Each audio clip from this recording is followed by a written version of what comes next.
Set the bread of the presence before me. Welcome to this explainer, everyone. Today we're diving straight into the Bible to unpack some seriously profound concepts from Reformed Calvinist theology. We're talking all about God's absolute sovereignty and presence. And what's absolutely fascinating here is how ordinary, everyday physical objects were actually designed by God to vividly illustrate our complete, utter dependence on His providence. It's really a beautiful look into how He ensures we're never truly alone and honestly never operating outside of His sovereign will. So let's look right at the specific text. Exodus 25:30 says, "Put the bread of the presence on this table to be before me at all times." Now, you might be thinking this is just some kind of arbitrary interior design choice for a worship tent, right? Well, definitely not. It's a massive theological command. God is demanding a continuous visual representation of His people, set right in front of Him.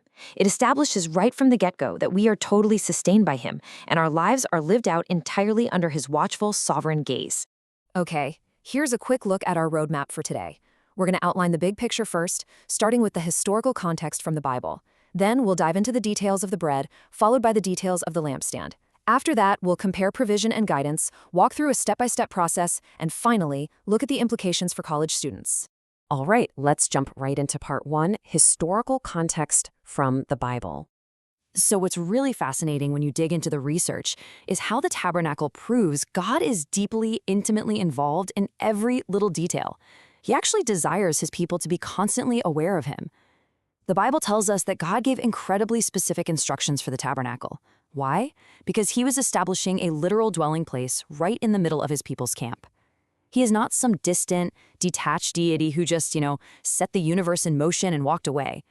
The tabernacle served as this visible, ongoing reminder of His presence. It showed Israel that God was near, highly involved, and completely orchestrating their journey. Moving right along to part 2, details of the bread. By definition, the bread of the presence was a physical symbol representing the 12 tribes of Israel, and it was kept continually before God. Now, this bread wasn't just sitting there for decoration, it was a powerful, tangible reminder that His people are constantly sustained by His sovereign provision. In Reformed Calvinist theology, we talk a lot about God's providence, right? The fact that He sustains absolutely all things. Well, this bread is literally a physical manifestation of that exact truth. It shows His constant care, His unmerited provision, and His unwavering covenant relationship with His people. They brought absolutely nothing to the table. He provided the whole shebang. And here's the so what of it all. This implies that your entire life is always visible to Him, not just during those moments you consider specifically spiritual, Your work, your daily routines, your responsibilities, they're all lived out before Him. Just like that bread was continuously set before God on the table, your life is continuously visible to Him and sustained by Him. So the question we really have to reckon with isn't whether God sees us, because His absolute sovereignty guarantees that He does, but whether we actually walk through our ordinary, everyday lives aware of that constant gaze. Now, let's shift gears to part 3, details of the lampstand. God gave super strict instructions for this lampstand to ensure that nothing about His presence is hidden or left in confusion. It was crafted from pure gold and designed with this immense, intricate detail. Its sole purpose? To give constant light in the tabernacle. It ensured the space was literally never left in darkness. And theologically, this is massive. It represents clarity, direction, and the illuminating truth that comes exclusively from Him. Because His light remains constant, it means His truth is unchanging and always available to those who seek Him. Think about what this means for us today. It brilliantly illustrates that while He might not reveal the entire path at once, wouldn't that be nice? He always provides enough truth to keep you moving forward. When you stay near to Him, He provides the exact light you need for each specific step. You aren't meant to walk around in confusion, anxiety, or spiritual darkness. By returning to the Bible, you find the illumination required to make your next decision, completely reliant on His sovereign timing. Let's look at part 4, comparing provision and guidance. It is such a beautiful contrast when we compare these two key findings from the research. On one side, you have the bread.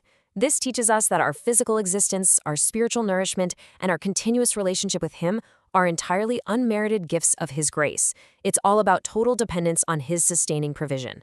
Then, on the flip side, we have the lampstand, which teaches us that our moral compass, our clarity in dark times, and our direction for the future are entirely dependent on His illuminating truth. Together, they form this breathtaking picture of complete human reliance on divine sovereignty. You've got the provision for the body and soul and the guidance for the path ahead. All right, moving right along to part 5, the step-by-step process. The document we're looking at outlines this really practical step-by-step process to help you build a habit of turning to Him first instead of just relying on your own understanding. Step 1 is totally mental. Practice remembering your life is lived in His presence. That takes some real intentionality. Step 2 is relational. Thank God intentionally for His ordinary provision. And yes, that includes thanking Him even if that provision is just, dining hall pizza or late night microwave ramen. Step 3 is practical. Turn to His word for guidance when you're uncertain. Let the Bible be your actual lampstand. And step 4 is a daily surrender. Ask God daily to help you walk in His light rather than just reacting out of sheer human impulse. Finally, part 6, implications for college students. Let's make this super relevant. When you realize He is deeply involved in every single detail, it completely transforms things. You begin to recognize His sovereign providence right in your dorm room and your lecture hall. You aren't somehow operating outside of His view just because you're away from home or sitting in a secular environment. Your late-night study sessions, your financial worries, your career anxieties, they're all laid out before Him exactly like the bread of the presence. Recognizing this, it literally takes that crushing weight of the future off your shoulders and places it firmly in His incredibly capable hands. I really want you to ask yourself this question as you study or just go about your day-to-day. Check in and evaluate whether you're truly aware of His constant presence.